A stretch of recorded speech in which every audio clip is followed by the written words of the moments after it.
नमस्कार मित्रांनो, स्वागत आहे तुमचं आपल्या या यूट्यूब चॅनलवर। तुम्ही जर या चॅनलवर नवीन असाल तर सबस्क्राइब करायला विसरू नका। आज आपण पाहणार आहोत वर्ग 11वी विषय अर्थशास्त्र, त्यामधील प्रकरण 7वे भारतातील बेरोजगारी। तर आज आपण भारतातील बेरोजगारी या प्रकरणाचा संपूर्ण स्वाध्याय सविस्तररित्या या व्हिडिओमध्ये पाहणार आहोत। स्वाध्यायामध्ये पहिला प्रश्न आहे विसंगत शब्द ओळखा। हा प्रश्न लिहिताना आपल्याला पहिले एक मुख्य शब्द दिलेला असतो, त्या संबंधित इतर शब्द दिलेले असतात। त्यामध्ये एक शब्द त्याच्याशी जुळत नाही, आपला जो पहिला मुख्य शब्द असतो त्याचा तो विसंगत असतो किंवा वेगळा असतो, तो ओळखून आपल्याला उत्तरामध्ये लिहायचा असतो। त्यामध्ये पहिला आहे शहरी भागातील बेकारी आणि त्या संबंधित इतर शब्द दिले आहेत। सुशिक्षित बेकारी, औद्योगिक बेकारी, छुपी बेकारी, तांत्रिक बेकारी। तर यामध्ये छुपी बेकारी हा विसंगत शब्द आहे, कारण सुशिक्षित बेकारी, औद्योगिक बेकारी, तांत्रिक बेकारी ही शहरी भागातच निर्माण होणारी बेकारी आहे, परंतु छुपी बेकारी ही ग्रामीण भागात निर्माण होणारी आहे किंवा ती शेतीशी संबंधित बेकारी आहे, म्हणून ती वेगळा शब्द आहे। छुपी बेकारी ग्रामीण भागात निर्माण होते आणि इतर जे आपल्याला उदाहरण दिले आहे सुशिक्षित बेकारी, औद्योगिक बेकारी, तांत्रिक बेकारी हे शहरी भागात निर्माण होणारे आहेत, म्हणून आपलं उत्तर आहे छुपी बेकारी। दुसरा आहे राज्यांच्या बेरोजगारीचा दराचा चढता क्रम। त्यासाठी त्यामध्ये शब्द दिले आहेत गोवा, पंजाब, महाराष्ट्र, त्रिपुरा। उत्तर आहे महाराष्ट्र। गोव्याचा बेरोजगारीचा दर आहे 61, पंजाबचा आहे 60, महाराष्ट्राचा आहे 21 आणि त्रिपुराचा आहे 197। 1000 मागे हा प्रतिदर 2015-16 नुसार काढलेला आहे। यामध्ये विसंगत शब्द आपल्याला महाराष्ट्र हा लिहायचा आहे। तिसरा आहे रोजगार हमी योजना 1972, जवाहर रोजगार योजना 1989, स्वर्ण जयंती ग्राम स्वयंरोजगार योजना 1999, पर्यटनाचा विकास यामध्ये पर्यटनाचा विकास हा शब्द गटात न बसणारा शब्द आहे किंवा विसंगत शब्द आहे, कारण पहिले जे 3 शब्द आहेत किंवा जे 3 योजना आहेत, रोजगार हमी योजना 1972, जवाहर रोजगार योजना 1989, स्वर्ण जयंती ग्राम स्वयंरोजगार योजना 1999 ह्या विशेष उपाययोजना आहेत बेरोजगारी दूर करण्यासाठीच्या। शासनाने बेरोजगारी दूर करण्यासाठी विविध योजना तयार केल्या आहेत, त्यामध्ये ह्या विशेष उपाययोजनांमध्ये येतात। आणि पर्यटनाचा विकास ही सामान्य उपाययोजना आहे, यामुळे 100% बेरोजगारी दूर होत नाही किंवा खूप कमी प्रमाणात बेरोजगारी दूर होते। पर्यटनाच्या विकासामुळे एवढा बेरोजगारी दूर होण्यासाठी मदत होत नाही, परंतु वरील ज्या उपाययोजना आहेत त्यामुळे जास्तीत जास्त प्रमाणात बेरोजगारी दूर होऊ शकते, म्हणून ती विशेष उपाययोजना आहे।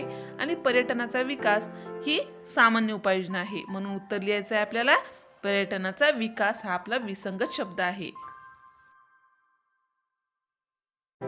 प्रश्न दुसरा आहे खालील उदाहरणांच्या आधारे संकल्पना ओळखून स्पष्ट करा।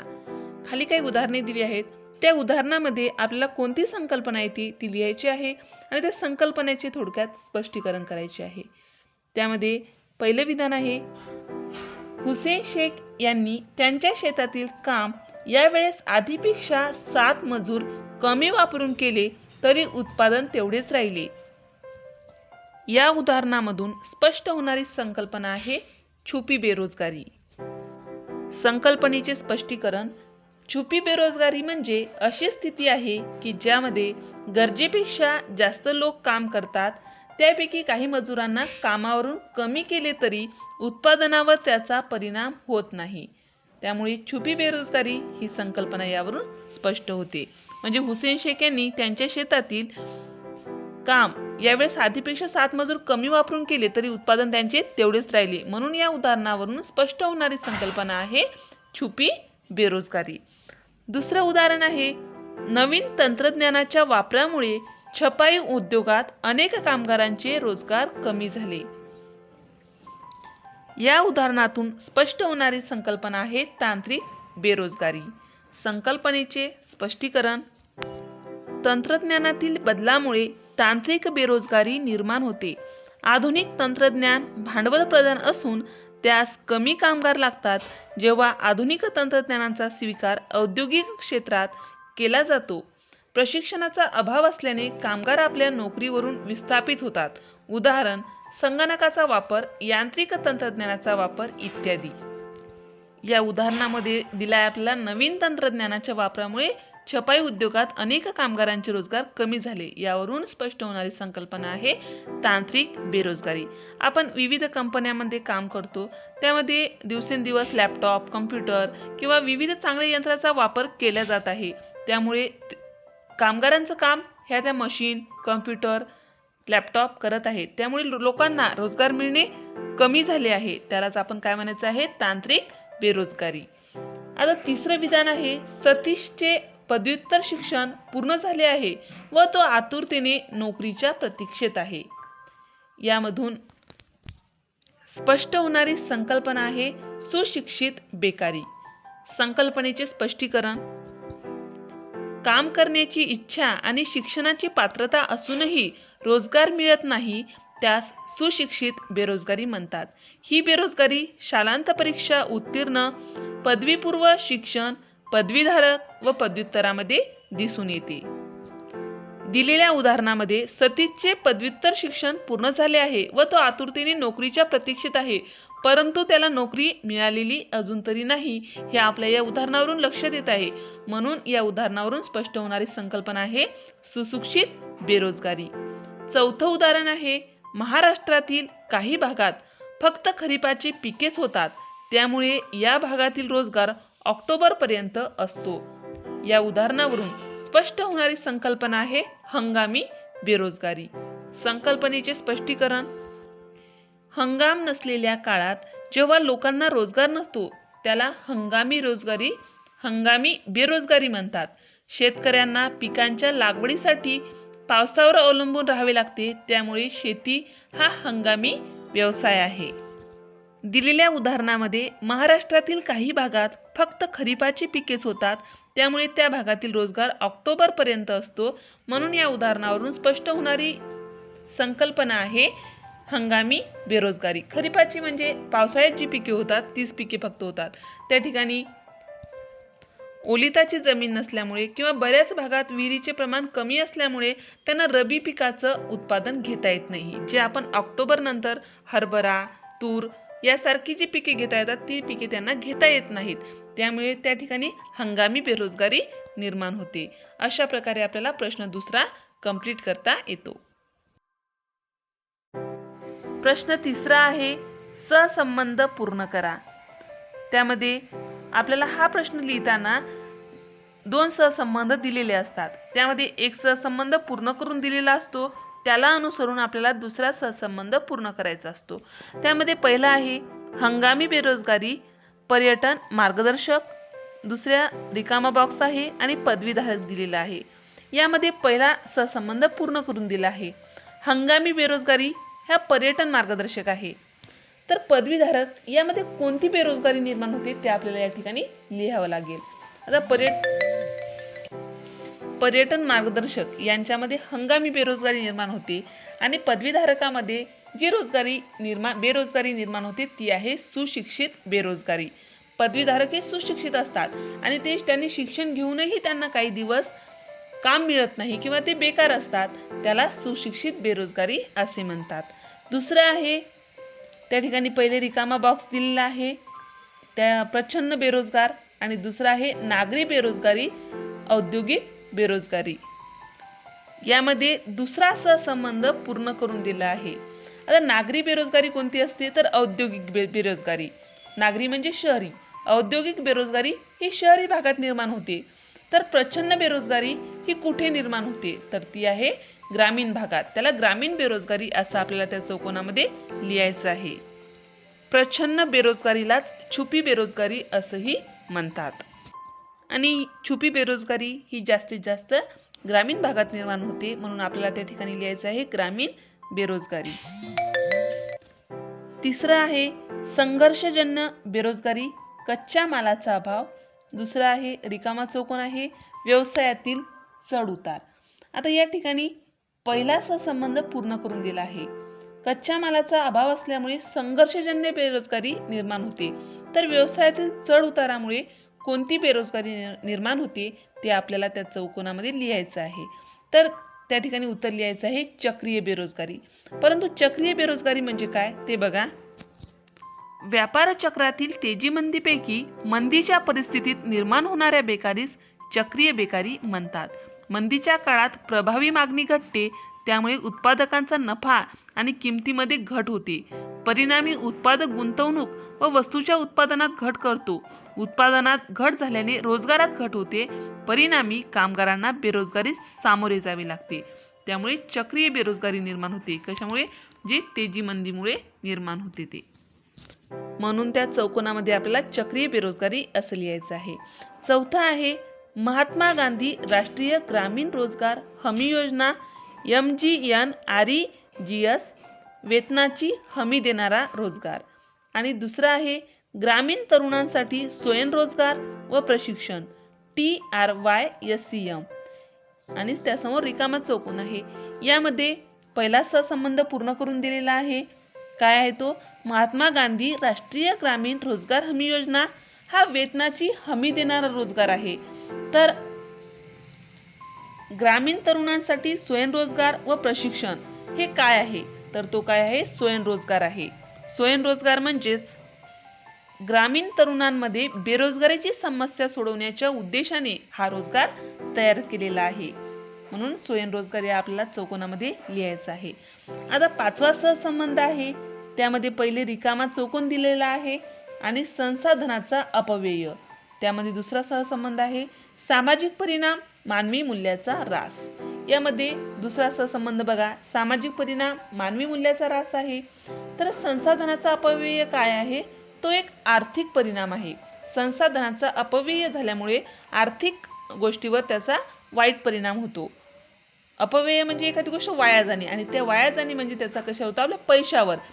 एखादी गोष्ट वाया गेली म्हणजे आपल्याला थोडंफार नुकसान झालं, त्याला तो आर्थिक परिणाम असतो. म्हणून चौकोनामध्ये लिहायचा आहे आर्थिक परिणाम. अशा प्रकारे आपण सहसंबंध पूर्ण करा हा प्रश्न या ठिकाणी पूर्ण केला आहे. प्रश्न चौथा आहे खालील तक्त्याचे निरीक्षण करून विचारलेल्या प्रश्नांची उत्तरे लिहा. खाली बेरोजगारीचा प्रकार असणारा एक तक्ता दिला आहे. त्यामध्ये ग्रामीण बेरोजगारी आणि शहरी बेरोजगारीचे विविध प्रकार दिले आहेत. ग्रामीण बेरोजगारीमध्ये हंगामी बेरोजगारी, छुपी किंवा प्रच्छन्न बेरोजगारी येते. आणि शहरी बेरोजगारीमध्ये सुशिक्षित बेरोजगारी, औद्योगिक बेरोजगारी येते. आणि औद्योगिक बेरोजगारीमध्ये तांत्रिक बेरोजगारी, चक्रीय बेरोजगारी, संघर्षजन्य बेरोजगारी आणि संरचनात्मक बेरोजगारी असे बेरोजगारीचे प्रकार येतात. आता आपल्याला हे बेरोजगारीच्या प्रकरणावरून किंवा या बेरोजगारीच्या प्रकारावरून खाली दिलेल्या प्रश्नांची उत्तरे लिहायची आहे. त्यावर आधारित पहिला प्रश्न आहे एक जादा कामगार कामावर घेतल्याने उत्पादनात वाढ होत नाही आणि कामगाराला कमी केल्यास उत्पादनात घटही होत नाही, ही कोणत्या प्रकारची बेरोजगारी आहे? उत्तर आहे छुपी किंवा प्रच्छन्न बेरोजगारी. त्या छुपी किंवा प्रच्छन्न बेरोजगारीच्या प्रकाराचे थोडक्यात स्पष्टीकरण बघा. सामान्यतः भारतातील खेड्यामध्ये ही बेरोजगारी आढळते. ही एक अशी स्थिती आहे की ज्यामध्ये गरजेपेक्षा जास्त लोक काम करताना दिसतात. त्यापैकी काही मजुरांना कामावरून कमी केले तरी उत्पादनावर त्याचा परिणाम होत नाही.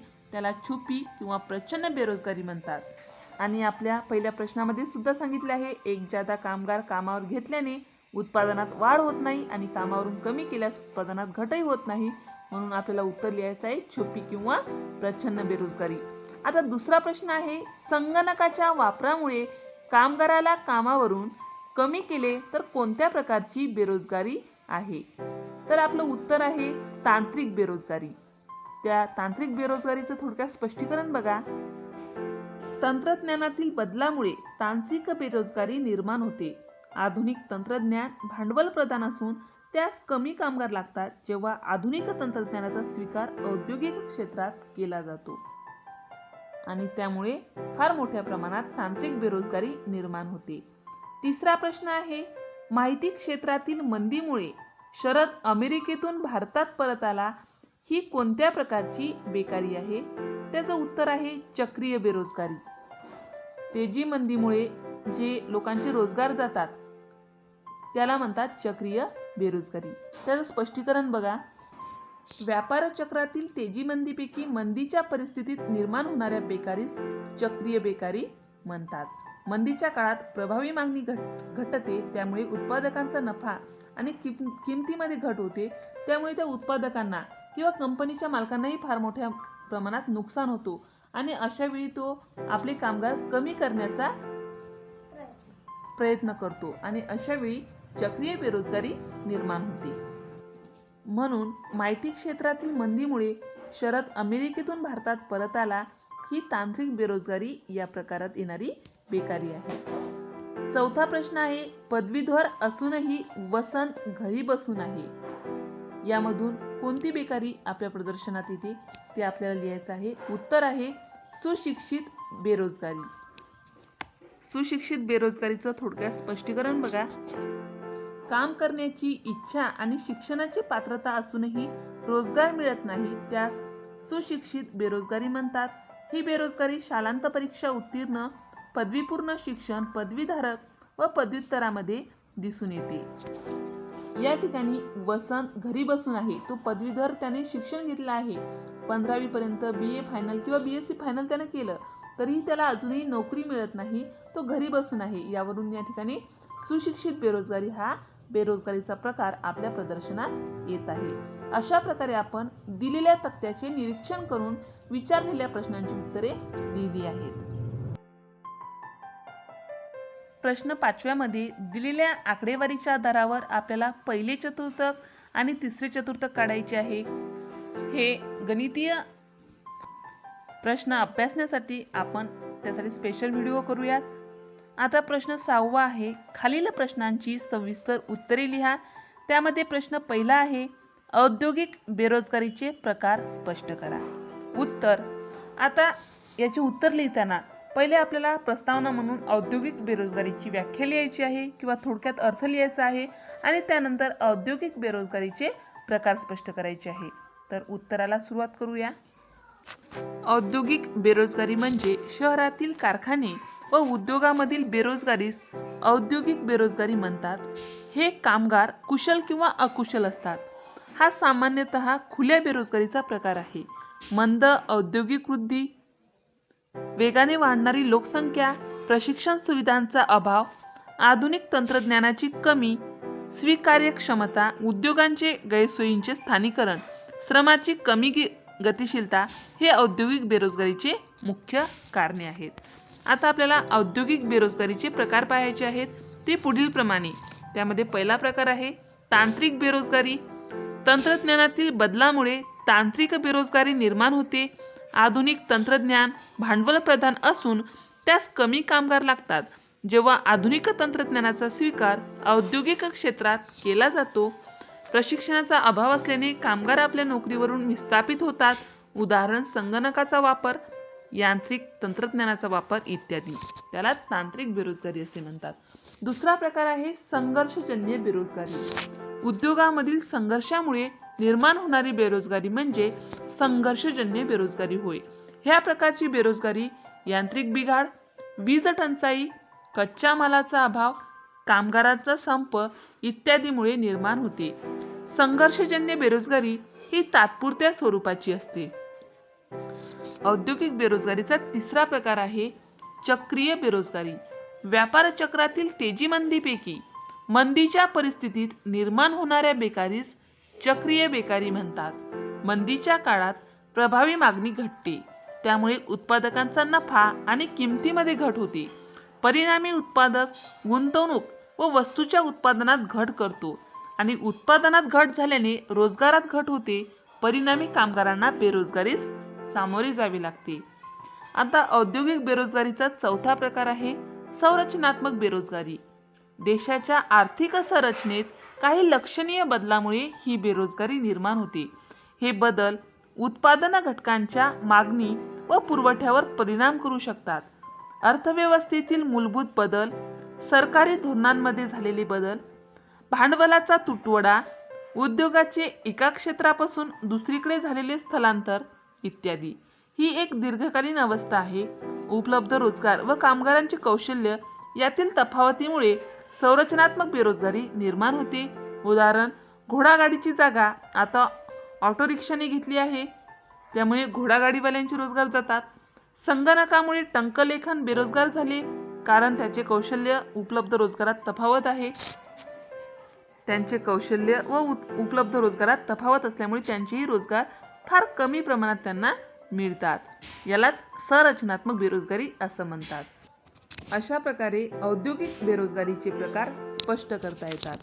आता यामध्ये दुसरा प्रश्न आहे, भारतातील बेरोजगारीची कारणे स्पष्ट करा. आता याही प्रश्नाचे उत्तर लिहिताना आपल्याला पहिले बेरोजगारी त्याचा थोडक्यात अर्थ किंवा व्याख्या लिहायची आहे आणि त्यानंतर बेरोजगारीची कारणे स्पष्ट करायची आहेत. तर बेरोजगारीचा अर्थ बघा.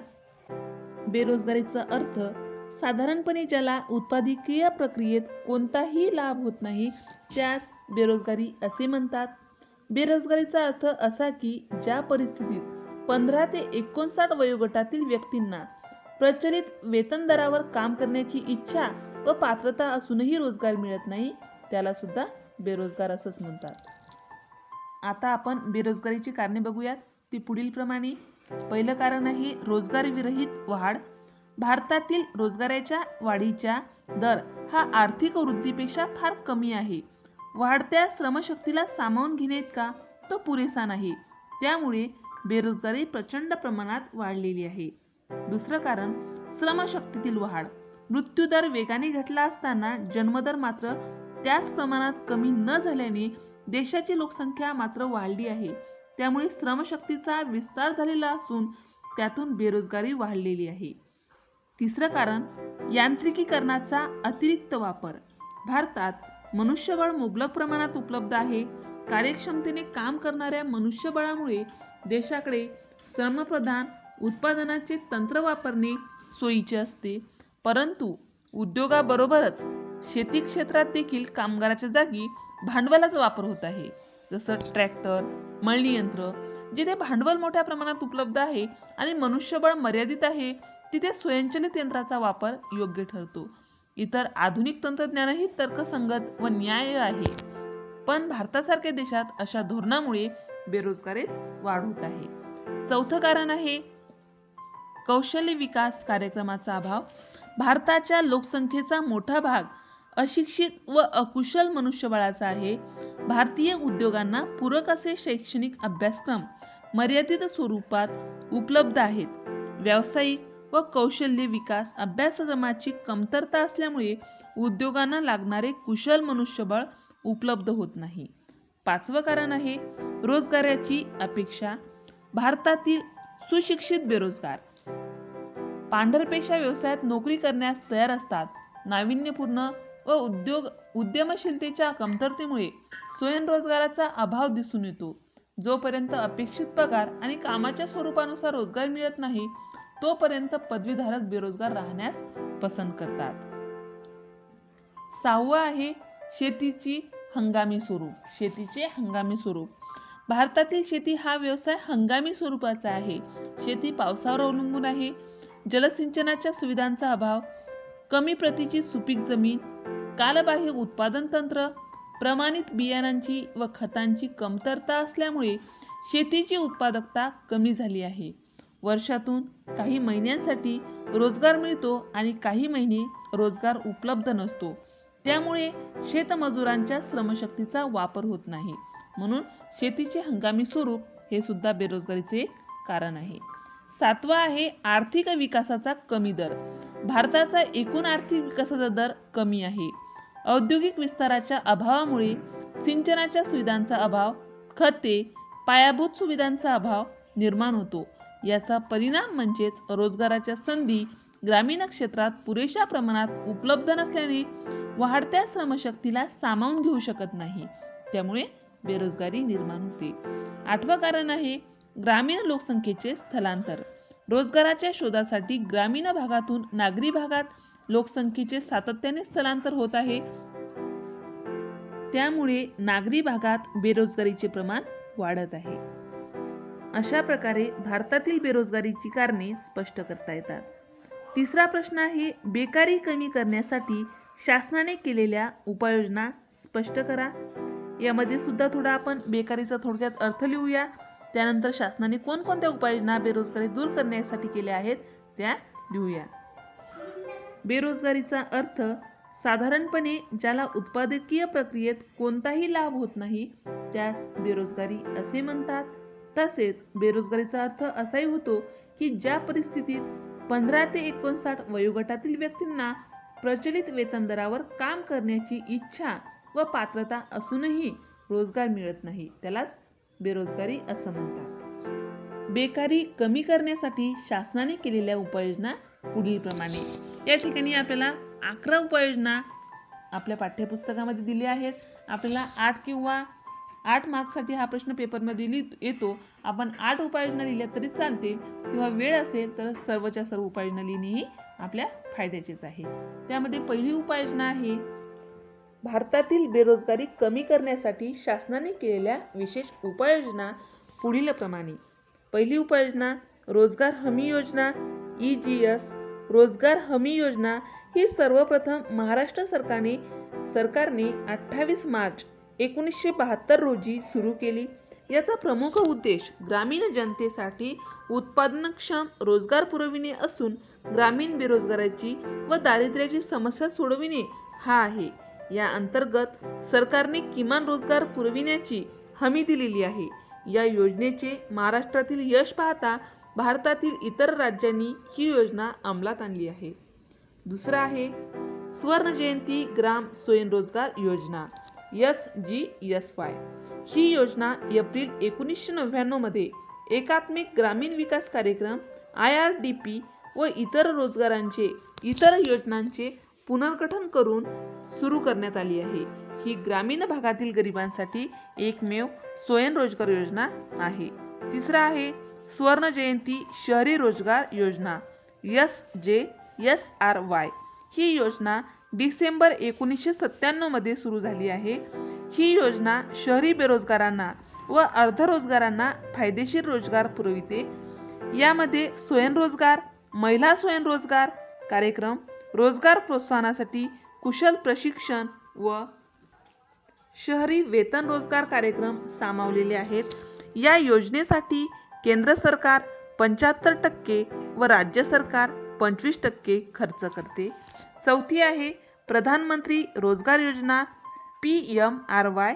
ही योजना 1993 पासून लागू केली असून या योजनेअंतर्गत लाखो सुशिक्षित बेरोजगार तरुणांना शाश्वत स्वरूपाच्या स्वयंरोजगाराच्या संधी उपलब्ध झाल्या आहेत. पाचवा आहे ग्रामीण युवक प्रशिक्षण व स्वयंरोजगार योजना TRY-SEM. ग्रामीण तरुणांमध्ये बेरोजगारीची समस्या सोडवणे या उद्देशाने या योजनेचा प्रारंभ 1979 साली झाला. तसेच या योजनेचे ध्येय साधारणतः 2 लाख ग्रामीण युवकांना दरवर्षी प्रशिक्षण देऊन त्यांना स्वयंरोजगारासाठी प्रवृत्त करणे हे आहे. TRY-SEM ही योजना स्वर्ण जयंती ग्राम स्वयंरोजगार योजनेत 1999 मध्ये विलीन करण्यात आली. सहावा आहे जवाहर रोजगार योजना JRY. मागासलेल्या 120 जिल्ह्यांना रोजगार पुरविण्याच्या हेतूने 1 एप्रिल 1989 मध्ये सरकारने जाहीर केलेली नवीन वेतन रोजगार योजना म्हणजे जवाहर रोजगार योजना होय. एप्रिल 1999 पासून ही योजना ग्रामीण भागासाठी मर्यादित राहून जवाहर ग्राम समृद्धी योजना JGSY या नावाने ओळखली जाते. सातवा आहे महात्मा गांधी राष्ट्रीय ग्रामीण रोजगार हमी योजना MGNREGS.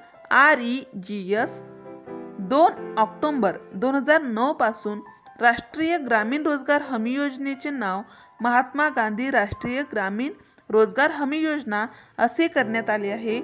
या योजनेअंतर्गत एका वित्तीय वर्षात ग्रामीण भागाच्या प्रत्येक कुटुंबातील किमान एक प्रौढ व्यक्तीला अकुशल स्वरूपाचे काम उपलब्ध करून देण्याची हमी व किमान 100 दिवस वेतन देण्याची हमी दिली जाते.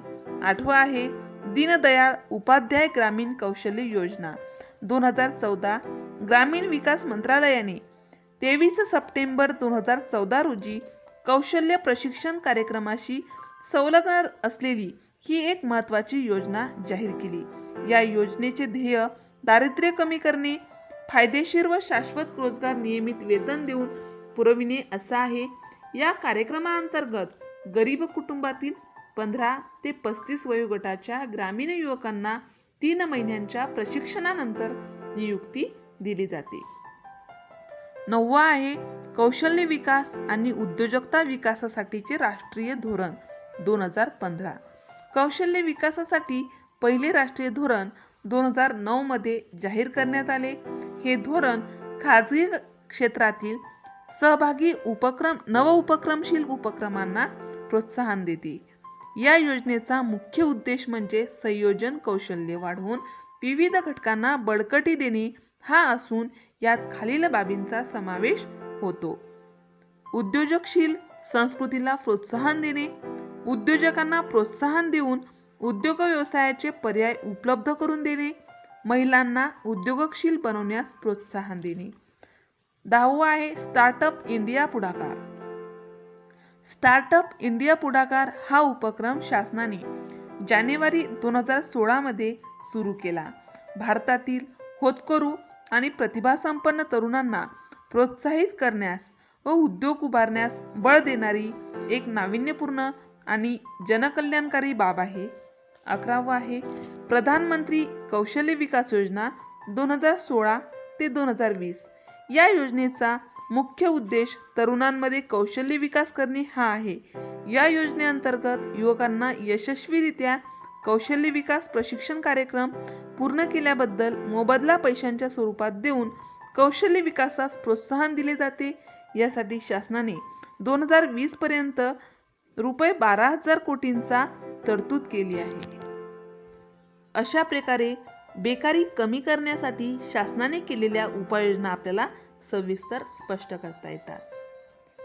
अशा प्रकारे आपण प्रकरण 7 भारतातील बेरोजगारी या प्रकरणाचा संपूर्ण स्वाध्याय या व्हिडिओमध्ये पाहिला आहे. अशाच प्रकारचे नवनवीन व्हिडिओ पाहण्यासाठी या चॅनलला सबस्क्राईब करा. आमचे हे व्हिडिओ लवकरात लवकर तुमच्यापर्यंत पोहोचण्यासाठी बाजूला दिलेल्या बेल आयकॉन बटनवर क्लिक करा. तुम्हाला हा व्हिडिओ आवडला असेल तर लाईक करा, मित्रमैत्रिणींमध्ये शेअर करा. काही समस्या असतील, काही अडचणी असतील तर कमेंट करा. हा व्हिडिओ